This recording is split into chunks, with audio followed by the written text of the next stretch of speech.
خدیجۃ الکبریٰ سے نبی کو بڑا پیار تھا، بڑی محبت تھی سرکار کو، اس لیے کہ برے وقت کی ساتھی تھی۔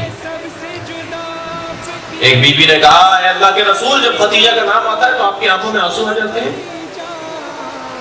اللہ نے آپ کو ان سے اچھی ازواج دے دی، ان سے زیادہ ان کے گمان میں جوان اور ان کے گمان میں زیادہ حسین جوان اور خواتین اور آپ کو ازواج دے دی۔ آپ کو اللہ نے خدیجہ سے زیادہ اچھی خواتین دے دی۔ حضرت فرمایا، یہ کس نے تم سے کہا ہے؟ یہ تم سے کس نے کہا ہے؟ خدیجہ نے اس وقت میرا ساتھ دیا جب کوئی میرا ساتھ دینے والا نہیں تھا، میں تنہا تھا، میں اکیلا تھا، خدیجہ الکبریٰ نے میرا ساتھ دیا۔ میرے پاس پیسہ نہیں تھا، میرے پاس دولت نہیں تھی، تبلیغ دین میں دولت کی ضرورت تھی، پیسے کی ضرورت تھی، مجھے خدیجہ نے اپنا مال دے دیا۔ خدیجہ لینے نہیں آئی تھی میرے پاس، مجھے دینے آئی تھی۔ کون ہے جو خدیجہ کے برابر ام المومنین حضرت خدیجۃ الکبریٰ رضوان اللہ تعالیٰ علیہ رضی اللہ تعالیٰ عنہا علیہ السلام کے برابر ہو سکتا ہے؟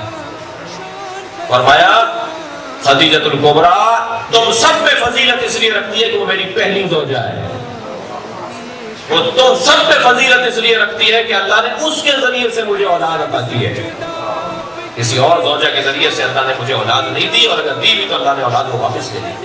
میری نسل اگر بڑھ رہی ہے اور چلے گی تو وہ خدیجۃ الکبریٰ کی وجہ سے چلے گی۔ ملیکۃ العرب بی بی، سیدۃ التجار بی بی، پروردگار عالم نے اس خاتون کو کائنات میں 4 معتبر عورتوں میں سے ایک عورت قرار دیا۔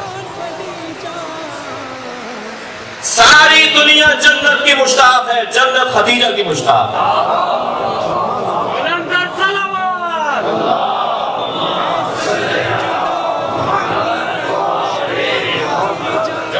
جو فضیلت سرکار نے جناب خدیجہ کی بیان کی ہے وہ کسی اور بی بی کی نہیں ہے۔ کائنات میں سب سے افضل بی بی کون ہے؟ حضرت فاطمہ ہے، مسلم ہے، کائنات میں سب سے افضل بی بی سیدۃ النساء العالمین، عالمین کی عورتوں کی سیدہ۔ جو عالمین کی عورتوں کی سیدہ ہے اس کی ماں خدیجہ ہے، ان پر ماں ہے، یہ فضیلت رکھتی ہے۔ نبی مکرم کا ساتھ دینے کی وجہ سے قریش کی عورتوں نے ساتھ چھوڑ دیا، تنہا کر دیا، بائیکاٹ کر دیا، سوشل بائیکاٹ کر دیا، کوئی ملنے نہیں آتی اب بی بی سے۔ اب بی بی کے پاس پیسہ بھی نہیں رہا، اتنا خرچ ہو رہا ہے، دھڑا دھڑ خرچ ہو رہا ہے، ساری چیزیں بک رہی ہیں۔ 50 مبلغین بھیجے جا رہے ہیں، صحابہ کرام کو 50 مختلف علاقوں میں بھیجا جا رہا ہے، انہیں زیادہ راہ دینا ہے، سواریوں کا انتظام کرنا ہے ان کے لیے۔ آپ ایک انجمن، ایک ادارہ، ایک ٹرسٹ چلاتے ہیں، آپ کو پتا ہے کہ ان کاموں میں پیسوں کا کتنا استعمال ہوتا ہے؟ جو عالمی تحریک ہو اس کے لیے پیسہ کتنا چاہیے ہوگا؟ 50 مبلغین کو صحابہ کرام کو بھیجا جا رہا ہے کہ آپ فلاں فلاں یمن آپ جائیے، مصر آپ جائیے، عمان آپ جائیے، قطر آپ جائیے، مثلا 50 علاقوں کے اندر بھیجا جا رہا ہے مبلغین کو، ان کے لیے ذات راہ کا اہتمام کرنا ہے، سواریوں کا اہتمام کرنا ہے، پیچھے ان کے بچے کھانے پینے کے لیے مشکل میں نہ جائیں، ان کے گھر والوں کے لیے یہ قوت دینا ہے، ان کے گھر والوں کے لیے سامان کا مہیا کرنا ہے۔ حضرت خدیجہ کا مال صرف ہو رہا ہے۔ ہجرت کے موقع پر اصحاب صفہ وہ نبی مکرم کے یہاں سے لے رہے ہیں، اگرچہ حضرت خدیجہ کے وقت رہنا تو چکی تھی، حضرت خدیجہ ہجرت سے پہلے رہنا تھی۔ اور اگر میں یوں کہہ دوں، اور میں کیا کہوں، اللہ نے کہا ہے اور پیغمبر نے فرمایا ہے، میں ان کی تعلیم کی روشنی میں ایک جملہ کہہ دوں کہ خدیجہ اور ابو طالب کے بغیر تو اب مکہ رہنے کے قابل نہیں رہا، ان دونوں کی رحلت ہو گئی، پیغمبر مکہ چھوڑ گئے۔ 2 بڑی مصیبتیں پروردگار عالم نے نبی مکرم کو 1 سال میں دی ہیں، ایک حضرت ابو طالب کی رحلت اور ایک حضرت خدیجۃ الکبریٰ کی رحلت۔ 3 دن اگر سوگ منایا جاتا ہے تو ہمارے ملک کا پرچم سرنگوں رہتا ہے۔ سرکار نے 1 سال تک سوگ منایا، 1 سال عام الحزن، سال بھر غم منایا ہے حضرت خدیجہ کا۔ مال حضرت خدیجہ کا خرچ ہوتا۔ 2 جملے فضائل کے اور میں سنا دوں۔ بی بی کا ایک لقب ہے سیدۃ التجار، تاجروں کی سیدہ۔ اس نے اتفاق ہے کہ تاجروں کے گھر میں بیٹھا ہوں، تاجروں کی سیدہ۔ پردہ باریک سا آویزہ ہوتا تھا اور ساری دنیا کے بازار عکاظ جب لگتا تھا، توجہ میری طرف ہے نا، بازار عکاظ جب لگتا تھا، عالمی منڈی جب لگتی تھی، بازار عکاظ عالمی منڈی ہوتی تھی، پوری دنیا کے لوگ اپنا جنس اپنا مال لے کر آتے تھے بازار عکاظ میں، اور ہر ایک کی وہاں دکان لگتی تھی اور وہاں سے وہ فروخت کرتا تھا، اور اگر مزید چاہیے ہوتا تھا تو پھر چند مہینوں کے بعد اس کو وہاں پہنچوایا جاتا تھا۔ آج بھی آپ کہہ لیجئے جدید دور میں جو ہے وہ اسٹاک ایکسچینج ہے اور عالمی منڈیاں ہیں، یہ پرانا دستور۔ جب بازار عکاظ لگتا تھا تو بازار عکاظ میں آنے والے تاجر اس وقت تک مارکیٹ کے اصول طے نہیں کرتے تھے، ریٹ اور دام طے نہیں کرتے تھے، آداب اس سال کی مارکیٹ کے طے ہوتے تھے حضرت خدیجہ سے میٹنگ کرنے کے بعد، ملاقات کرنے کے بعد۔ اس وقت تک طے نہیں ہوتا تھا کہ اس سال بازار عکاظ کا نظام کیا ہوگا، کیسے چلے گا، کب تک چلے گا، فلاں چیز کا کیا ریٹ ہوگا، فلاں چیز کا کیا ہوگا۔ حضرت خدیجہ کے گھر میں نشست ہوتی تھی اور بی بی کی مشورے سے، بی بی کے کہنے کے مطابق وہ طے پاتا تھا۔ ایک باریک سا پردہ آویزہ ہوتا تھا، سیدہ اس طرف بیٹھی ہوتی تھی، ادھر سارے تاجر بیٹھے ہوتے تھے، اور پھر کہا جاتا تھا کہ کہاں جا رہے ہو اور کہاں سے آئے ہو؟ کہا سیدہ کے پاس سے آئے۔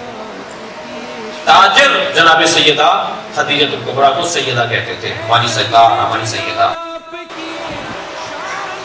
جناب خدیجہ الکبریٰ۔ اپنے بابا کا مال تھا، عجیب اتفاق ہے، عجیب حسن ہے تاریخ کا، جس دور میں بیٹیوں کو زندہ درگور کیا جاتا ہو، جس دور میں خواتین کی کوئی وقت نہ ہو، احترام نہ ہو، اس دور میں ایک بہت بڑے تاجر حضرت خویلد کا سارا مال اور سارا مال تجارت اور سارا کاروبار ایک بیٹی کے حوالے کیا جا رہا ہے، اور بیٹی بھی ثابت کر رہی ہے کہ لڑکیاں کتنی ذہین ہو سکتی ہیں، عورتیں کتنی سمجھدار ہو سکتی ہیں۔ توجہ نا بات، حضرت خدیجہ، سارا مال حضرت خدیجہ نے نبی مکرم کے حوالے کر دیا، اور اسلام کی تبلیغ میں ابتدائی دور میں، پھر تو مسلمان ماشاءاللہ بڑھتے چلے گئے۔ مولا علی نے بھی نہج البلاغہ میں فرمایا، صحابہ کرام کے بارے میں پورا خطبہ دیا صحابہ کی عظمت پر۔ صحابہ کی عظمت مولا کائنات سے کوئی پوچھے، اور ہمیں اس عظمت کا اقرار کرنا چاہیے، اسے دہرانا بھی چاہیے۔ نبی کے برے وقت کے ساتھی، نبی کی پریشانیوں میں نبی کا ساتھ دینے والے، وہ احد میں شہید ہونے والے، وہ بدر میں شہید ہونے والے صحابہ کرام، وہ سفروں میں مارے جانے والے صحابہ کرام، سلام ہو صحابہ کرام کی عظمت کے اوپر۔ مولا نے پورا خطبہ ہے نہج البلاغہ میں صحابہ کرام کی عظمت پر۔ مال دیا جا رہا ہے، جب یہ مضبوط ہو جائیں گے تو پھر حضرت خدیجہ کے مال کی ضرورت نہیں رہے گی، اس لیے کہ اب پھیل چکا ہے، لوگ آ گئے اور لوگ شریک ہو گئے، کاروان بڑھتا رہا، مسافر بڑھتے رہے، کاروان چلتا رہا۔ حضرت خدیجہ نے اپنا سارا مال دے دیا، اور یہاں تک کہ قریش کی عورتوں نے آ کے جب ٹوکنا شروع کیا کہ تم نے یہ کیا کیا، تو آپ نے نبی مکرم کی ایک جملہ بھی برائی کا سننے کو تیار نہیں ہوتی تھی۔ کوئی اگر مخالفت میں سرکار کی بات کرتا تھا، وہ بیوی اور شوہر کے رشتے کی بنیاد پہ نہیں تھا، ایمان کے رشتے کی بنیاد پہ تھا۔ ایک جملہ بھی سرکار کی توہین میں حضرت خدیجہ سننے کو تیار نہیں ہوتی تھی۔ آپ نے سارے شہر سے اپنا تعلق توڑ لیا، مگر اللہ کے رسول سے اپنا تعلق مضبوط کر دیا۔ اور جب سب چھوڑ گئے اور جناب سیدہ زہرا کی بیوی کی ولادت قریب ہونے لگی، تو ایک دن نبی مکرم سے فرمانے لگی کہ میں قریب الولادت ہوں، میری بچی اس دنیا میں آنے والی ہے، مگر میں پریشان ہوں، کوئی میرا ساتھ دینے کو تیار نہیں۔ حضرت نے فرمایا خدیجہ ناراحت نہ رہو، پریشان نہ ہو، اللہ تمہاری مدد کرے گا، جس کی خاطر تم نے یہ روش اختیار کی ہے، اللہ تمہاری مدد کرے گا۔ چند لمحوں کے بعد، یعنی کچھ دیر کے بعد، جب سرکار دوبارہ سامنا ہوا حضرت سے، تو فرمانے لگی، مسکرانے لگی، فرمانے لگی اللہ کے رسول مبارک ہو، میری پریشانی دور ہو گئی۔ حضرت نے فرمایا کیا مسئلہ ہے، کیا ماجرا ہے؟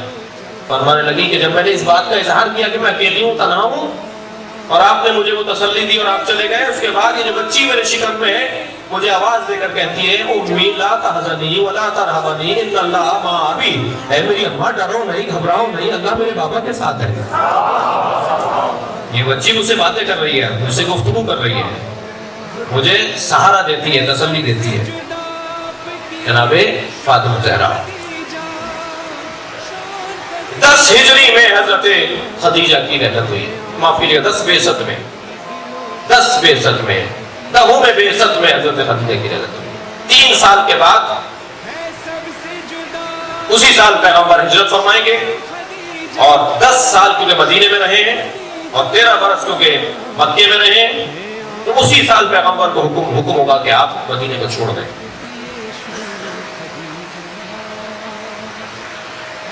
ہمارے ہاں بی بی زہرا کی ولادت 5% ہے،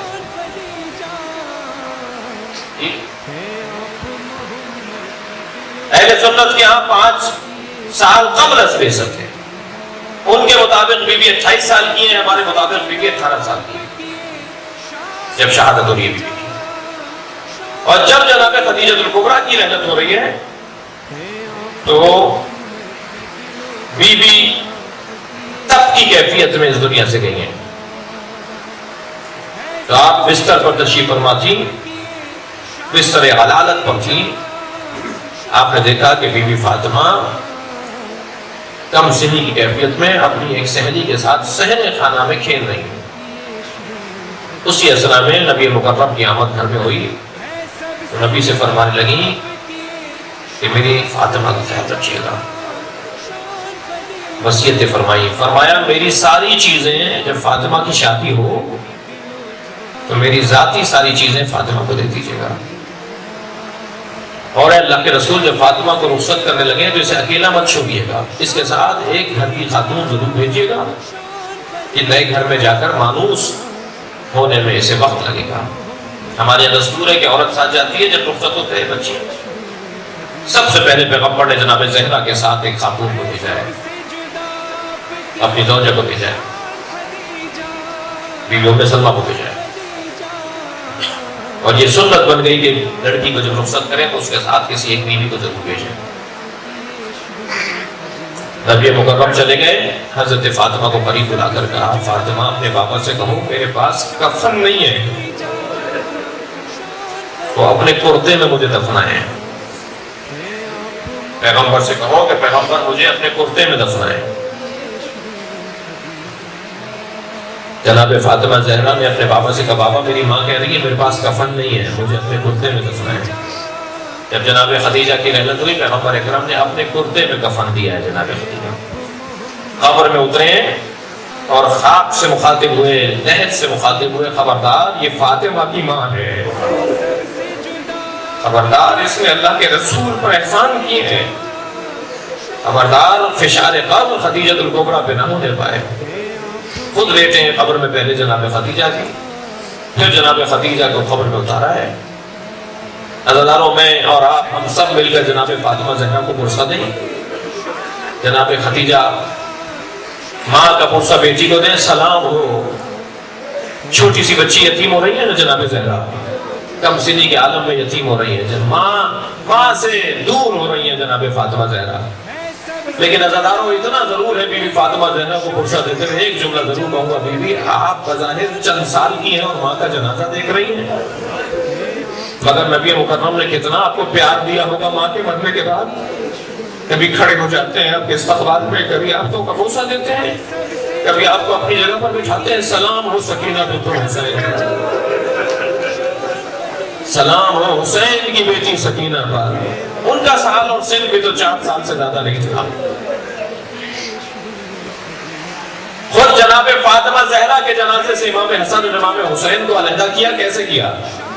جب امام حسین جا کر اپنی ماں کے سینے سے لگے، جب بیوی کے ہاتھ کفن سے باہر آئے اور مولا امام حسین اپنی ماں کے سینے سے جا کر لگے تو ہاتف غیبی کی آواز آئی، اے علی حسین کو علیحدہ کر لیجئے، عرش الہی کے فرشتوں میں تلاطم ہے، گریہ ہے، فرشتے رو رہے ہیں، ماتم کر رہے ہیں، حالت متغیر ہے۔ کیسے مولا کائنات نے امام حسین کو جناب زہرا کے جنازے سے علیحدہ کیا ہوگا؟ یقیناً پیار سے کیا ہوگا اور محبتوں کے ساتھ اور شفقتوں کے ساتھ امام حسین کو ماں کے جنازے سے علیحدہ کیا ہوگا۔ لیکن سلام ہو سکینہ بنت حسین پر، کوئی ہاتھ اٹھاتا تھا، کوئی تعزیانہ اٹھاتا تھا، کوئی جناب سکینہ کو سنداز سے لاشے سے اٹھاتا تھا۔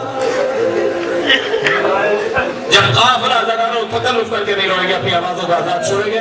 آج شب رحلت ہے، شب وفات حضرت خدیجہ الکبریٰ ہے۔ جب قافلہ تیار ہو گیا تو جناب زینب نے فرمایا سکینہ دکھائی نہیں دے رہی، تو امام سجاد نے فرمایا کیونکہ اماں میں نے بابا کی لاشے کے قریب جاتے ہوئے دیکھا تھا۔ جیسے ہی جناب زینب بڑھی ہے اس جانب جہاں امام حسین کا لاشا ہے، کیا دیکھا جناب امام حسین کے قریب جناب سکینہ بیٹھی ہوئی بابا سے باتیں کر رہی ہے۔ فرمانے لگی سکینہ اٹھو، قافلہ تیار ہو رہا ہے، اس سے پہلے کہ یہ ہمارے ہاتھوں میں رسیاں ڈالے، اس سے پہلے کہ یہ ہمارے ساتھ ظلم و زیادتی کریں، ہم ایک ساتھ جا کر کھڑے ہو جاتے ہیں۔ بیوی فرمانے لگی پھوپھی اماں آپ چلی جائیے، میں بابا کے پاس رہوں گی۔ حضرت نے فرمایا سکینہ تم بابا کے پاس اکیلی کیسے رہ سکو گی؟ یہ بیابان ہے، یہ صحرا ہے۔ فرمانے لگی پھوپھی اماں آپ چلی جائیے، اس لیے کہ میرے بابا کو ابھی کفن نہیں ملا، میرے بابا کو بھی دفنایا نہیں گیا ہے، میں کیسے بابا کا لاشا چھوڑ کر چلی جاؤں؟ فرمانے لگی میں نے سنا ہے کہ ابو ذر کی جب رحلت ہوئی تو ان کی بیٹی ان کے ساتھ تھی اور کوئی نہ تھا جو غسل و کفن دیتا، تو ابو ذر کی بیٹی جو تھی وہ ایک رستے پر جا کر بیٹھ گئی تھی اور مسافروں سے کہتی تھی کہ پیغمبر کے صحابی کا جنازہ ہے، اسے دفنا دیا جائے۔ لوگوں نے لا کر جناب ابو ذر کا جنازہ دفنایا تھا۔ کیونکہ اماں جب سب چلے جائیں گے میں بھی رستے پر جا کے بیٹھ جاؤں گی اور لوگوں سے کہوں گی کہ یہ نبی کے نواسے کا جنازہ ہے، جو نبی کے دوش پر بیٹھا کرتا تھا اس کا جنازہ ہے، جو نبی کی زبان چوستا تھا اس کا جنازہ ہے۔ عزیزانو سنیں گے، میں مجلس مکمل کر رہا ہوں۔ ابھی جناب سکینہ امام جناب زینب سے یہ کہہ رہی تھی کہ پھوپھی اماں آپ چلی جائیے، میں بابا کے جنازے کو دفنا کر آؤں گی، میں اس وقت تک جنازے سے نہیں اٹھوں گی جب تک بابا کا جنازہ دفنا نہ دیا جائے۔ ابھی سکینہ یہ بات کر رہی تھی کہ شمر تازیانہ لے کے قریب آیا۔ اس سے بیان نہیں ہوگا جو مقتل کا جملہ ہے، میں صرف اشارے میں ایک جملہ کہہ کر مجلس کو مکمل کر رہا ہوں۔ اس ظالم نے بیوی کے سر پر ہاتھ بڑھایا اور بیوی یہ کہہ کر کھڑی ہو گئی پھوپھی اماں اس سے کہیے مجھے ہاتھ نہ لگائے، میں ان کے ساتھ چلنے کو تیار ہوں۔ بابا کا لاشا موڑ موڑ کر دیکھتی رہی، الوداع الوداع کہتی رہی۔ ایک بیٹی کا باپ سے رخصت ہونا قیامت کا منظر تھا۔ واہ حسینہ، واہ فاصلہ، واہ لعنت اللہ